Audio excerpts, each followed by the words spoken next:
We're going to be in John this morning. So if you just want to turn into your Bibles to the book of John, you'll be glad you did because we're going to be reading a lot of passages from John. I want to quickly pray before I start. Lord, just flood us with your presence, with your mercy, with your grace. Show us your truth. May your word be living and breathing for us this morning. In Jesus' name we pray. Amen. By the final decade of the first century, we've got some things going on. The Roman Emperor Domitian had just begun his reign, and he was different than all the other emperors. He was actually demanding something that was totally different. Augustus hadn't asked for it. Tiberius had himself actively resisted excessive flattery, but Domitian, however, actively wanted to be recognized as almost a divine entity himself. He actually wished, there were later writers that recorded that he wished to be addressed as Dominus et Deus, which means Lord and God. That's pretty severe. He wanted to be worshipped. Emperor worship was actually becoming very popular in that time period. He was making it popular. He was asking for this from the people. And according to Tertullian, he interestingly was comparable to Nero when it came to the way that he viewed and treated Christians, but somehow not quite there. So he wasn't as savage as Nero, even though Tertullian does say that he was close. This is the type of emperor that he was. And for a Christian in the churches there, like Ephesus, Smyrna, right, Sardis, for a Christian in those churches, they were faced with a decision. They had to decide, am I going to become a worshiper of the emperor? Am I going to become a participant? Or am I going to step out and be different and stand out? They were taking upon themselves a risk every single day to be singled out by everyone else. To be singled out. There was just pressure continuously to abandon Christianity. Rome was continuing to rule with their iron fists toward Christians, and Christians were feeling the pressure. You see, to be a Christian back then, it was not an easy thing. It involved sacrifice. It involved a cost. It involved being singled out, quite literally, in some cases, being homeless. Literally being an outcast of society, not being welcome, maybe even labeled as a lunatic or someone who had lost their mind. It was tough to be a Christian in that sociopolitical context. Now, the pressure from the empire came from outside Christianity. But what about inside Christianity? Because there was something that was happening inside of Christianity. For a long time, Christianity also existed among certain Jews who had converted. And maybe they hadn't completely left the Jewish forum, and they were still getting together in synagogues and stuff like that. And actually, we know from history that it's documented that all of a sudden, out of nowhere, there was pressure that kept rising within the synagogues like never before. And as a matter of fact, some scholars point to developments around this era like something called Birkat Haminim, which was a curse that Jewish leaders would recite against Jews who were Christians in their congregations. They were trying to push them out. You're not welcome here. They were trying to push them out. There was pressure. There was pain. The ability to just blend in was not there. Jewish communities were trying to identify and exclude those who confessed Jesus. To confess Christ was to become, in a very real and lived sense, cut off from everything and everyone that you knew. Now, as if external imperial pressure wasn't enough, as if internal pressure in the synagogue wasn't enough, there was something else that was happening around this time. Something else. And what was this? There was a theological drift that was occurring in the Christian community. A theological drift. Earlier forms of what would later crystallize into Gnosticism, integrated with some parts of Docetism, were creeping into the church. And this propagated the idea that everything in the world is worthless. It's just the material world, and by extension, the human body is inferior. It's corrupt or unworthy of the divine. Now, here's the deal. Applied to Jesus and himself and who he is, this philosophical worldview was the very mechanism by which the dangerous conclusion that God had not actually taken real physical flesh at all came to be in the church. That he had only seemed to be a human. That there was no genuine incarnation. That there was no genuine blood. That there was no genuine body that was nailed on the cross. That's a problem. Is it not? That's a problem. And this was starting to creep into the church. Members were suffering from distrust. Members were suffering from distrust. Had all they heard been a lie? As a Christian in that time, they were asking themselves, wait. All of the stuff, all of the facts that I've heard, everything that's been preached to me, has all of that been a lie? Has all of that been fake? And there was almost no one that was directly connected to Jesus anymore to help them in their belief. They probably were saying amongst themselves, if only we could touch him. If only we could touch Jesus and know for ourselves. If only. If only we could have physical proof. All of these things were happening together at the same time. You can imagine the struggle in the church. You can imagine the doubts. You can imagine the fears. You can imagine the pressure. The pressures around you wanted to convince you to just let go of Christianity. The pressures inside for Jews who had accepted Jesus was to push them out and exclude them from all community within their own context. And then these ideological pressures from these false theological narratives which were entering the church were threatening to rob people of confidence in the very thing they had professed confidence all this time. And it was all happening during a very trying time for Christianity. You see, every single one of the apostles and other big church leaders had died. Everyone that had seen Jesus, that was a leader and an apostle in the church, was dead except for John. Peter had been crucified under Nero sometime in the AD 60s. Paul had been beheaded in Rome in AD 60s. James, the son of Zebedee, was killed by Herod Agrippa I with the sword.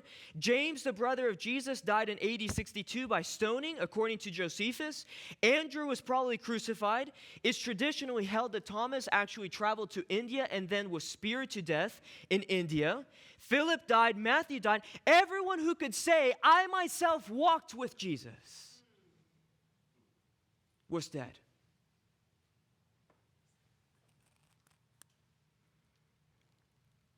Everyone who could say, I myself touched Jesus or was touched by Jesus was dead. Except for John. In a world where firsthand testimony was so important for verifying facts and for establishing a foundation to a belief, in a world where that meant everything, this was a huge struggle. they were struggling. The Christians' belief was struggling. And to add to this, Jesus wasn't coming back. And the early Christians thought he was going to come back pretty soon. And Jesus is not coming back. And they're getting desperate. When's Jesus coming back? When's Jesus coming back? And Jesus is not coming back.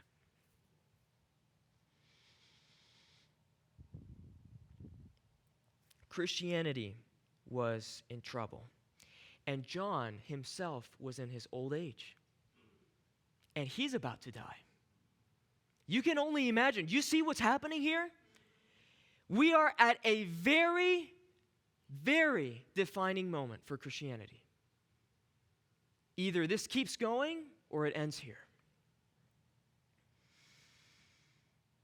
According to Irenaeus himself, who was claiming a chain of memory back through Polycarp, who reportedly himself knew John, and then later Eusebius, who was a 4th century Christian historian, we know that John was exiled to Patmos, but that wasn't the end of the story. After Patmos, he was then released. And after his release, he actually went to Ephesus, where he finished his ministry there and died a natural death, just of old age. So John wrote probably Revelation first, then 1st to 3rd John, and then the last book to ever be written by him was the Gospel of John. This is the period in which he writes the Gospel of John. This is the context. This is the situation around the writing of the Gospel of John. There was a problem in the church, and the church is losing its faith. And John writes the Gospel of John. John is the last person they've got that's tied to anything related to Jesus, who can say, I am myself a testimony of Jesus' existence and touch. And what makes matters worse, however, is that there was a rumor that was spread around earlier. And it was started while Jesus was still on earth. And interestingly, probably started by Peter. Something happened that was misunderstood in their time with Jesus. Look at what John chapter 21, verses 20 to 23 says. John chapter 21, verses 20 to 23, Peter turned and said, the disciple whom Jesus loved, and saw the disciple whom Jesus loved following them. Peter is having a conversation with Jesus. Jesus is asking Peter if Peter loved him, and he asked him 3 times. And Peter looks back and sees John, the one who had also, according here to verse 20, who had also leaned back against him during the supper and said, Lord, who is it that is going to betray you? Verse 21, when Peter saw him, he said to Jesus, Lord, what about this man? What about this man? And Jesus said to him, if it is my will that he remain until I come, what is that to you? You follow me. So the saying spread abroad among the other brothers that this disciple was not to die. Yet Jesus did not say to him, and this is John now adding his own parenthetical statement here, yet Jesus did not say to him that he was not going to die, but if it is my will that he remain until I come, what is that to you? Jesus turns this question that Peter asks into a moment to redirect Peter's attention. Peter, don't worry about John. Worry about yourself. Worry about your life. Focus on you. Peter, focus on you. What matters is your life. Your job isn't to focus on anyone else around you. Isn't that a lesson to learn for us nowadays? Your calling, your mission, your vision, the purpose that God has given you, you don't look anywhere around. You just look at Jesus. That's your focus. Don't get distracted by, oh, what about that guy? Or what about that guy? Don't get distracted. Focus on you. Focus on you and Jesus. Don't worry about those around you. when we worry about other people's calling and purpose and mission, we lose sight of our own. But Peter, being Peter, had to add his own little sauce, his own little spice.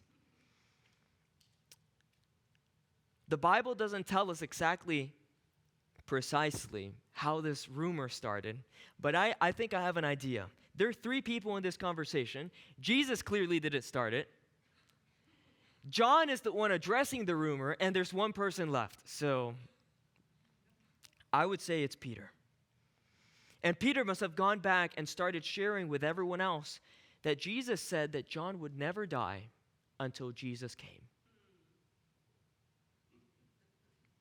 Isn't this a lesson that the words we say have power? We are capable as humans of constructing false ideological paradigms that become the lens through which we view what other people tell us. And then all of a sudden, we have the power to contort something in our minds, something that was never originally meant to be.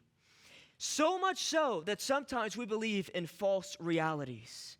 Sometimes what someone said to help you gets twisted in your mind because of preconceived notions, because of prior experience, because of whatever it may be, and all of a sudden, what was said becomes very different.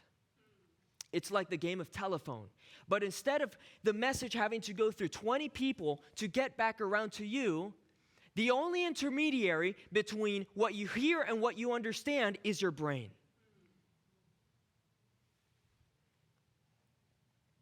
And our brains are very capable of changing and warping things based on the lens through which we view it. Am I right?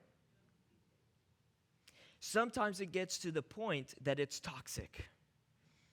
Someone says something to you and it triggers something in you.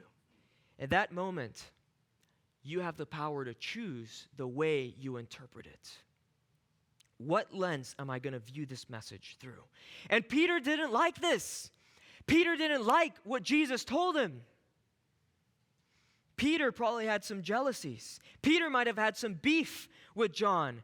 Jesus corrected Peter and said, Peter, focus on you. Don't worry about what everyone else is saying, is doing. Don't worry about that. Focus on you. And Peter then probably went off and told the other disciples what Jesus said and said something like, James, you want to know something? You want to know what Jesus told me about John? Andrew, come here.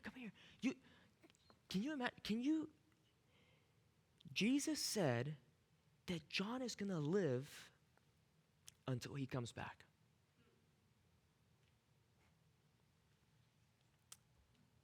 Little did Peter realize that the power of his words would affect generations to come and the future church itself. Decades later, and John is the only apostle that's alive, and the church is struggling because of this saying.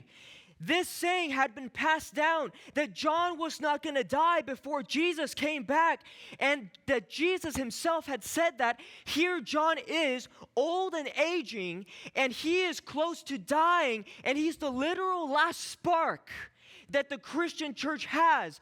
And the Christians are saying, if John goes, our faith goes. If John dies, that's it. Jesus isn't coming. It was all a hoax. The power of words. If John were to die, that would cause such a cataclysmic theological earthquake in the church that the church could probably risk not even coming back. Words have power. Peter's words jeopardized the whole Christian church later.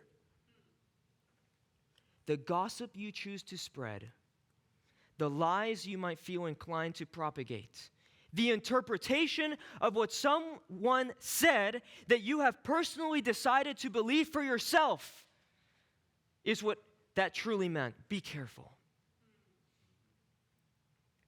The Christian church is dealing with pressures from Rome, pressures from the Jewish system, the synagogues, and philosophical and ideological pressures that were sweeping into the church.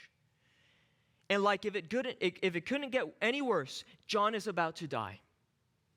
And he's the last one alive. Everyone's holding their breath. Christianity is at a tipping point. It will either suffer a catastrophic setback or a miracle of some sort is about to happen that's going to propel it forward. And so, something needs to happen. John starts writing the Gospel of John. His last writing, his parting account of his life and experience with Jesus. And at the end of this book, we're given a glimpse into his writing process, because in chapter 21, verse 25, John says, "Now there are also many other things that Jesus did. Were every one of them to be written, I suppose that the world itself could not contain the books that would be written."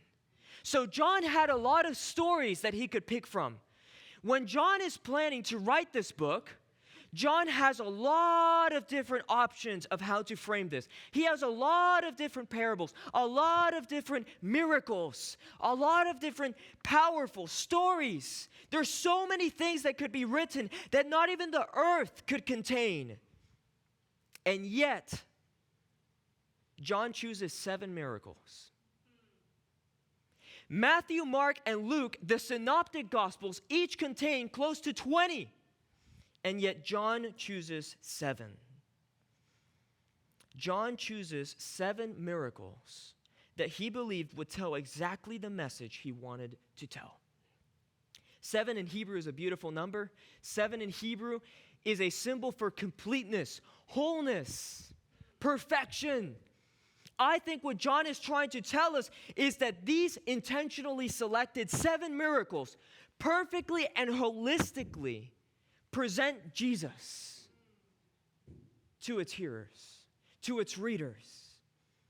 So John sees where the New Testament church is at. He sees the struggles. He sees the nervousness as people start contemplating what happens if John dies. He sees the doubts that they have about Jesus. He sees that they need something to hold on to.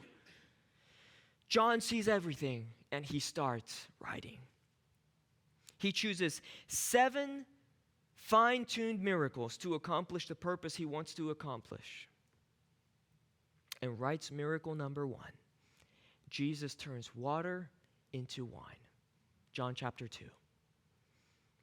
We're going to read verses 1 to 11.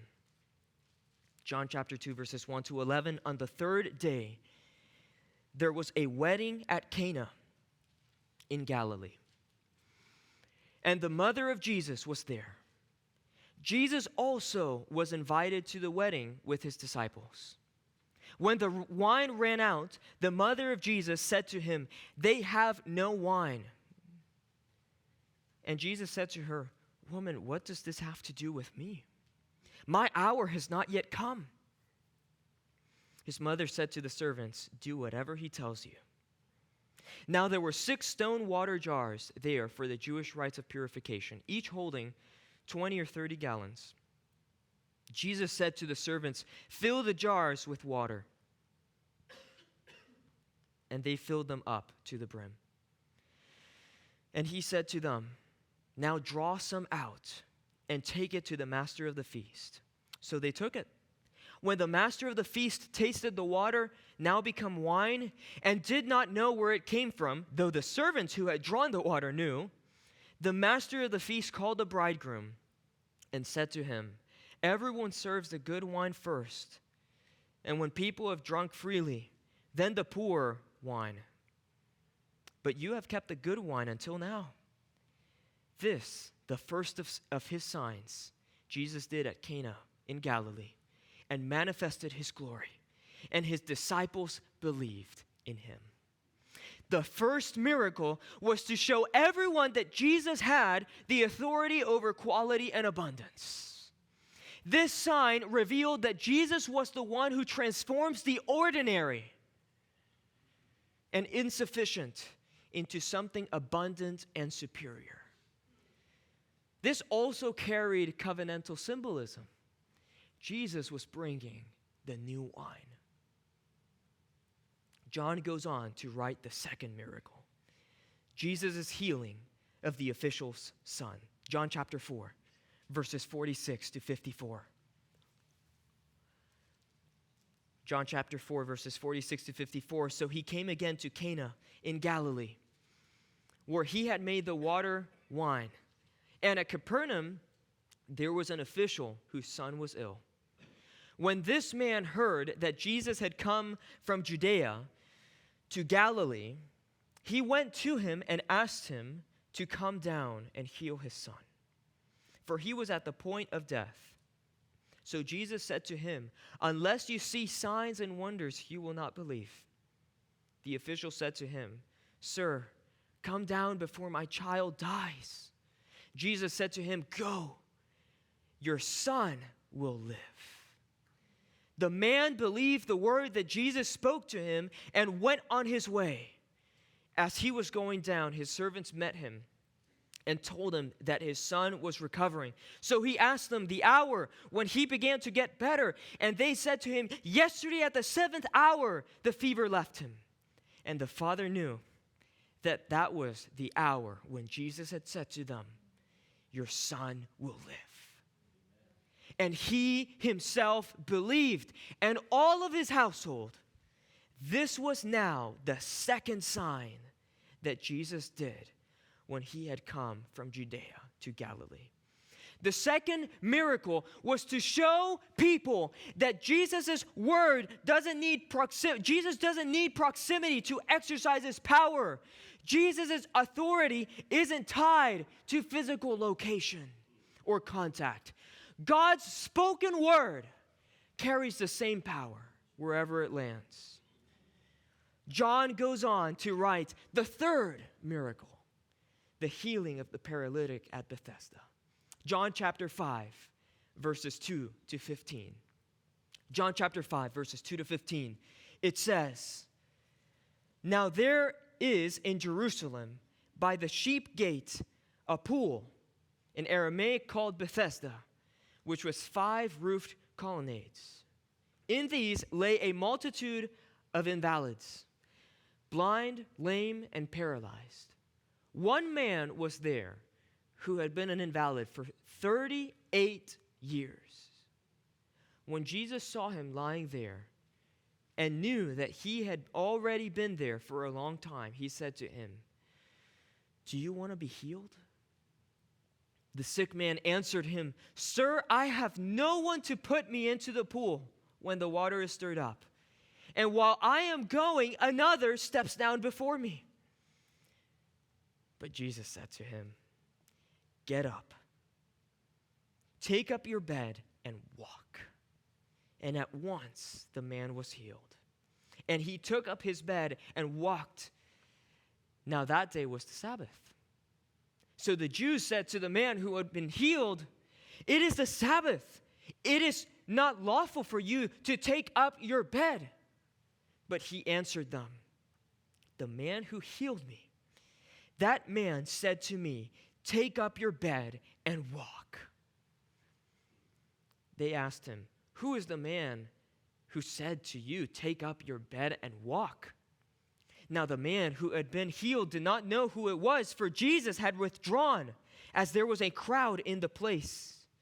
Afterward, Jesus found him in the temple and said to him, 'See, you're well. Sin no more, that nothing worse may happen to you.' The man went away and told the Jews that it was Jesus who had healed him." The third miracle was to show everyone that Jesus not only had authority over the human body, but also over time and Sabbath, an authority only God himself had. Jesus operates as God over Sabbath. His word was the one who proclaimed Sabbath as an eternal, holy reality, and was the same word that was healing this man on the Sabbath. John goes on to write the fourth miracle, the feeding of the 5,000. John chapter 6, verses 1 to 14. Chapter 6, verse 1 to 14. After this, Jesus went away to the other side of the Sea of Galilee, which is the Sea of Tiberias, and a large crowd was following him, because they saw the signs that he was doing on the sick. Jesus went up on the mountain, and there he sat down with his disciples. Now the Passover, the feast of the Jews, was at hand. Lifting up his eyes then, and seeing that a large crowd was coming toward him, Jesus said to Philip, "Where are we to buy bread so that these people may eat?" Verse 6, he said this to test them, for he himself knew what he would do. Philip answered him, 200 denarii worth of bread would not be enough for each of them to get a little. One of his disciples, Andrew, Simon Peter's brother, said to him, "There is a boy here who has barely 5 loaves. He just has 5 loaves and 2 fish. But what are they for so many?" Jesus said, "Have the people sit down." Now there was much grass in the place, so the men sat down, about 5,000 in number. Jesus then took the loaves, and when he had given thanks, he distributed them to those who were seated. So also the fish, as much as they wanted. And when they had eaten their fill, he told his disciples, "Gather up the leftover fragments, that nothing may be lost." So they gathered them up and filled 12 baskets with fragments from the 5 barley loaves left by those who had eaten. When the people saw the sign that he had done, they said, "This is indeed the prophet who is to come into the world." This sign was to reveal Jesus as the bread of life to the whole world. Jesus is the source in which our spiritual hunger and appetite are appeased. Jesus is the source. Jesus alone can quench our thirst. Jesus alone can solve the deepest emptiness of your soul. Jesus is the true source of the minerals, the vitamins, the proteins, all of the things, the nourishment that you need. Jesus is the source. He is the true, ultimate spiritual food that we need. John goes on to write the 5th miracle, walking on water. John chapter 6, verses 16 to 21. Chapter 6, verses 16 to 21, when evening came, his disciples went down to sea, got into a boat, and started across the sea to Capernaum. It was now dark, and Jesus had not yet come to them. The sea became rough because of a strong wind that was blowing. When they had rowed about 3 or 4 miles, then they saw Jesus walking on the sea and coming near the boat, and they were frightened. But he said to them, "It is I. Do not be afraid." Then they were glad to take him into the boat, and immediately, the boat was at the land to which they were going. This was to reveal that Jesus is God over creation. God has the power over the turbulent ocean, and in the ancient Near Eastern system of beliefs, waters and turbulent waters specifically meant the powers of chaos and evil. God ultimately is supreme over evil. Isn't that good news? Jesus is God over earth and the powers of evil. The boat was immediately, at once, transported to land. Then John goes on to write the 6th miracle, the healing of a man born blind. John chapter 9, verses 1 to 7. As he passed by, he saw a man blind from birth. And his disciples asked him, "Rabbi, who sinned, this man or his parents, that he was born blind?" Verse 3, Jesus answered, "It was not this man that sinned or his parents, but that the works of God might be displayed in him. We must work the works of him who sent me while it is day. Night is coming when no one can work. As long as I am in the world, I am the light of the world." Having said these things, he spit on the ground and made mud with the saliva. Then he anointed the man's eyes with the mud and said to him, "Go wash in the pool of Siloam," which means sent. So he went and washed and came back seeing. This was to show something deeper. Not only could Jesus restore physical sight, but Jesus was the only one who could restore spiritual sight as well. Paul experienced the duality of the miracle while on the road on horseback. Paul was blinded by the glory of God, and not only did God heal Paul of his physical sight, but he also restored Paul's spiritual sight as well. Did he not? Paul was blinded, and yet he saw, and saw better than before. After this section, the man gained spiritual clarity of who Jesus was. While the spiritual eyes, notice this man gained spiritual clarity over who Jesus is, while the spiritual clarity of the Pharisees who interrogate him is blind. Jesus is the one who gives sight both physically and spiritually, which is why Jesus says in the passage, "I am the light of the world." Jesus is the light through whom we come to understand God. Without looking through the light of Jesus, we will never understand God's character. Spiritual sight is restored when we behold the beauty of Jesus. Then John went on to write the last miracle. The last miracle. Miracle number 7. The pinnacle. Lazarus raised from the dead.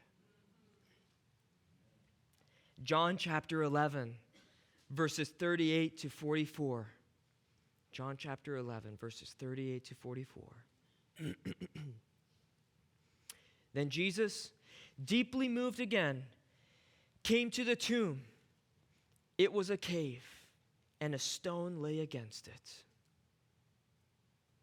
Notice that's a sign of permanency. There's no going back.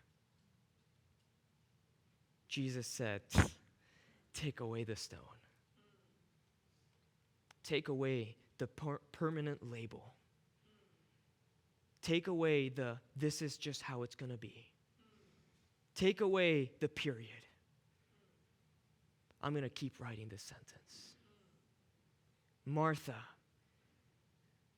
the sister of the dead man, said to him, "Lord, by this time there will be an odor, for he's been dead 4 days." Jesus said to her, Did I not tell you that if you believed, you would see the glory of God?" So they took away the stone, and Jesus lifted up his eyes and said, "Father, I thank you that you have heard me. I knew that you would always hear me, but I said this on account of the people standing around, that they may believe that you sent me." When he had said these things, he cried out in a loud voice, "Lazarus, come out!" The man who had died came out, his hands and feet bound with linen strips, and his face wrapped with a cloth. Jesus said to them, "Unbind him and let him go." This was perhaps the greatest and final sign, because it reveals that God's authority extends into the realm of death. God is God over death itself. past every other boundary, past sickness, past distance, past nature, past time, and finally and ultimately death itself. This is where Jesus makes his most direct self-identification connected to any sign. I am the resurrection of the life and the life. Jesus had the power over death. Jesus was Lord, and death cannot do anything but obey the word of the Lord. And John ends his book by saying in the last 2 verses of this book, the very last 2 verses of the whole book, in John chapter 21, verses 24 to 25, this is the disciple who is bearing witness about these things, and who has written these things, and we know that his testimony is true. Now there are also many other things that Jesus did, were every one of them to be written, I suppose that the world itself could not contain the books that would be written. Of all the miracles, of all the plethora of examples that John could think of, he chose these very 7. Of all of the things that he could choose to satisfy the spiritual appetites of a New Testament Christian church that was going through a faith crisis, John chose these 7 miracles and trusted that this would be what the Christians then needed. And obviously, it's what we need today as well. But why these 7 miracles? Why these 7? Of all of them, why these 7 miracles? What is so mind-blowing about these 7 miracles? What is it about these miracles that John knew that he could say, this is going to be enough? I'll tell you why John chose them. Listen carefully. These 7 miracles are specifically miracles that did not involve Jesus' touch.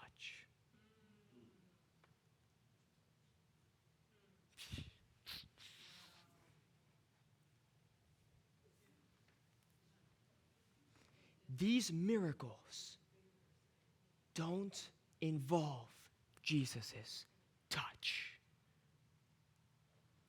These 7 miracles were only accomplished purely by the power of God.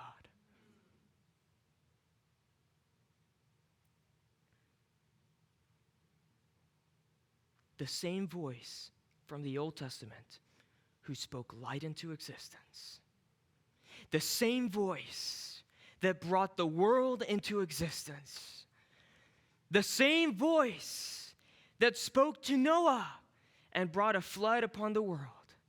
The same voice that called Abraham out and blessed him. The same voice that spoke through Moses saying, "Let my people go." The same voice that split the Red Sea. The same God who spoke from the burning bush. The same God who spoke to Joshua. The same God who brought down the walls of Jericho by his word. The same God who stopped rain over the land of Israel and resumed it when Ahab was king. The same God who told Ezekiel, "Prophesy, and I will breathe unto these dry bones, and they'll live again." The same God who spoke and nations crumbled. The same God who spoke and humbled Nebuchadnezzar by making him like an animal. The same God who spoke and ripped the kingdom away from Belshazzar that very night and gave it to the Persians. The same God who spoke and realities came to pass. That same God, incarnate in human flesh. Oh man. That same God, incarnate in human flesh, spoke his word, and his word changed substances. His word healed. His word made a paralyzed man walk. His word provided food for 5,000 people. His word gave sight. Go wash in the water. His word gave sight. His word raised Lazarus from the dead, and His word has the final say over death. John uses these 7 miracles to say the thesis of his book. You know what that thesis is? That Jesus' word is as powerful as His touch. That's the point of John. Jesus' word is as powerful as His touch.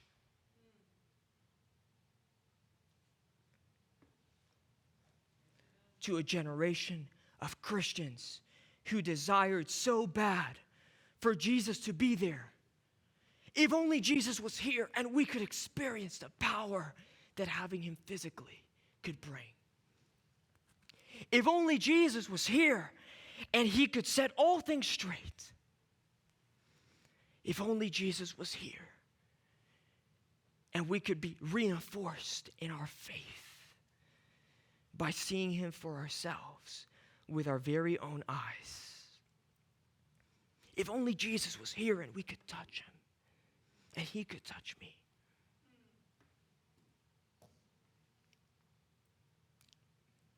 And John replies to that ideology with his gospel and says, Jesus' word is as powerful as His touch. You don't need His touch. You've got His word. They didn't need Jesus in the flesh. Jesus' word was available to them.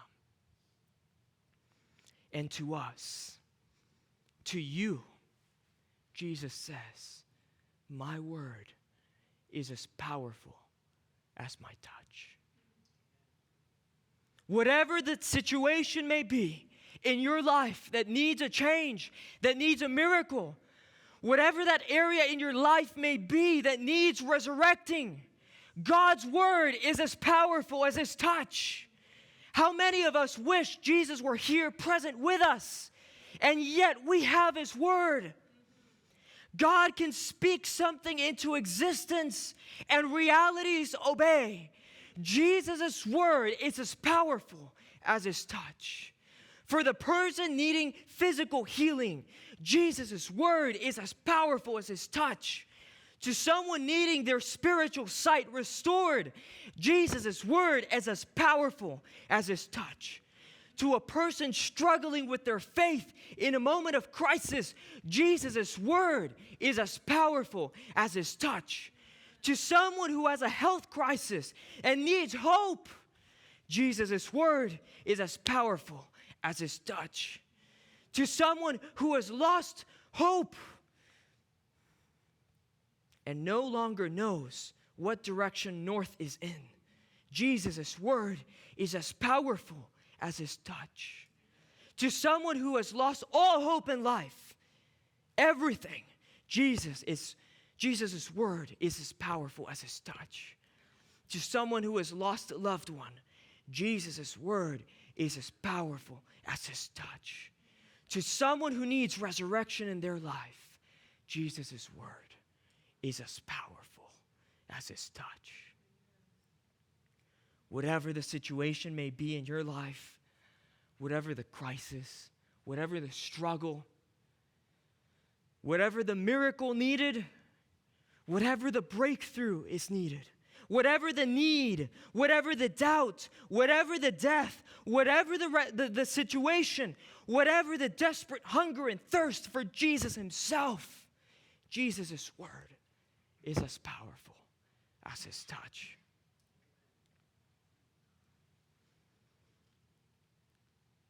John chapter 20, verse 30 says, Jesus did many other signs in the presence of the disciples, which are not written in this book. But these are written. So that you may believe that Jesus is the Christ, the Son of God. And that by believing, you may have life in his name. Jesus' word is as powerful as his touch.